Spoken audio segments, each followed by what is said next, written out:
Hey guys, this is Golden IDS, and let's talk about World of Nintendo products. They've been out for a while, they're done by Jakks, and they're very hard to find in the UK. I got this, I think this is still available, and a few of the others. I got this from The Entertainer. I know other places do it, and they do a lot of packs similar to this. And we'll go through this size of figurine in this particular episode, and we'll look at another size one in the later one, the smaller minifigures that fit into sets, the specifically released Wind Waker sets that are quite cute.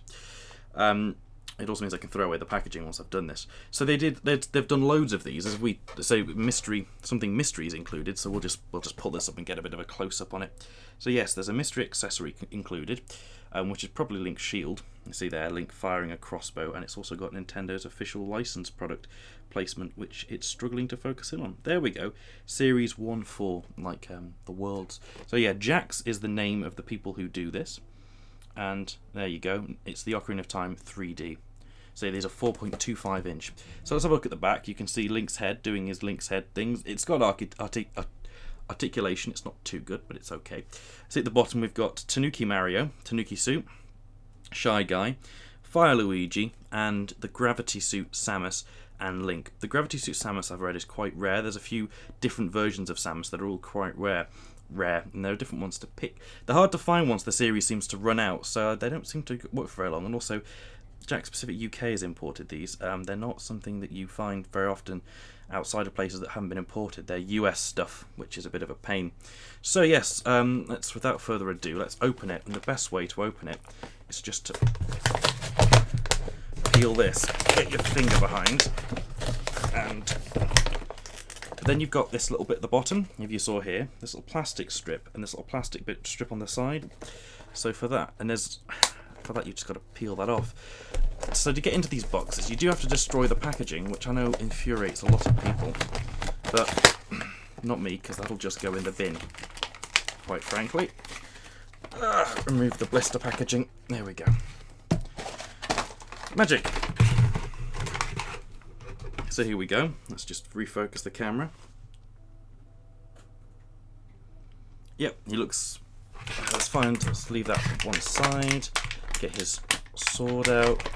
Right, and the other thing you'll find with these products, they have these little twisty ties that go through the plastic. They are a nightmare to get the product out, so give me a second, because I'm just going to have to... The best thing you can do with the bigger ones that go around his belly is get a pair of scissors just in here and snip. But then there are ones very close to his arms, which are also a pain to get out. So the other thing you can do is just snip off the back of the twisty tie behind the plastic, and that should hopefully release Link from his plastic cage. Right, so the figure it's okay. Face recognition is actually picking it up, which is quite terrifying. The paint job on it is, well, it's sort of subpar at best, really. You can see there's a lot of... Let's just control the focus here. You can see there's... let's see. His face is quite good. It's moulded quite well. It looks a bit terrifying. His hair's obviously quite spiky, but you see here there's a bit of a paint spill on here. You have to find a good one. He's got that maneuver his arms as well. He's got, swivel arms, and then the wrist is actually not a ball joint but a back and forth joint, so that's okay. So he's got quite a lot of movement in that. The same with the other arm. It's not really a ball joint though.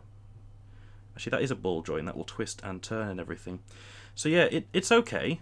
I mean, the legs are a bit loose, but there we go. So here's his sword. His actually sword. You do get the Master Sword, and you get the sheath, and that's quite nicely painted actually for the most part. Again, the bits where you see it really sort of stand out as sort of bad as the bit at the top, but it's not bad moulding. The moulding's pretty good. You can see the moulding lines all along the side here. So you can put the sword in the sheath, and then you attach it to the back like that through a little hole he has, and there is Link. Will he stand under his own weight, which is always fun for these figures? Yes, he will, I think. Sorry, the focus is a pain. He does stand under his own weight, which is good, because most of the time these figures don't. Anyway, let's have a quick look and find out what's in this box here. And it is, of course, the Hylian shield, which is quite nice actually. This is painted a lot better than the other ones. Not overly fantastic, but it's got your little grip, so you can he can hold it with his hand, and also it sticks to his hand because it's got this little clip. I think with that clip you can also. No, you can't put it behind his. Oh no, you can. I think that clip's supposed to go around the sheath, but it's a bit of a pain to get it in. I wonder if you can slip it all the way down. Give me a second. No. So it seems like you can only hold it, which is what I think it shows in all the official stuff. So yeah. Actually, it doesn't show his shield in any of the official stuff, so you wouldn't know. So that's the Link one. All in all, it's okay. It's got a decent amount of configuration, but then you've got Sheik's got one as well. This is Sheik. Oh, the autofocus on this is driving me nuts. So this is Sheik. She comes with a little harp, and she's got decent manoeuvring. Not about the same as Link actually. I think a bit more on his legs because his legs aren't restricted by his tunic.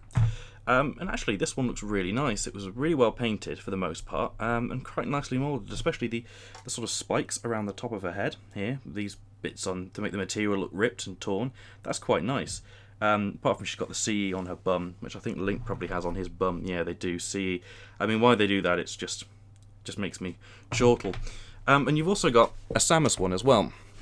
Now the Samus one I think is my personal favourite because Samus is very easy to make look cool, and the paint job on this is usually pretty good on this particular colour. The other colour ones I found to be much worse. So she's got a gun that you can point at people and make them feel. This is quite really weak, this bit of the gun, so I do worry about that. And she turns as well, but as part of the armour, not just like a twisty bit on Link. So yeah, she's pretty good, and she comes with a special accessory, which everyone's probably already guessed, is the morph ball, which is just a ball that morphs really.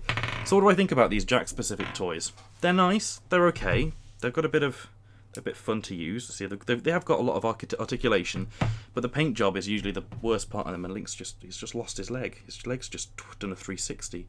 It's quite weak, that joint actually. That's gonna stop him from. Looks like he's got rickets, to be honest. That joint on his knee is actually so weak that he will just fall backwards. But yeah, they're quite nice. They're about £5 to £8. Can't really complain when the next level up of quality is £50. But yeah, you take what you get, especially if you find them. They're quite good, and they tend to sell for more online. Anyway, that's the Jakks Pacific stuff. Hope you guys enjoyed that. See you guys later.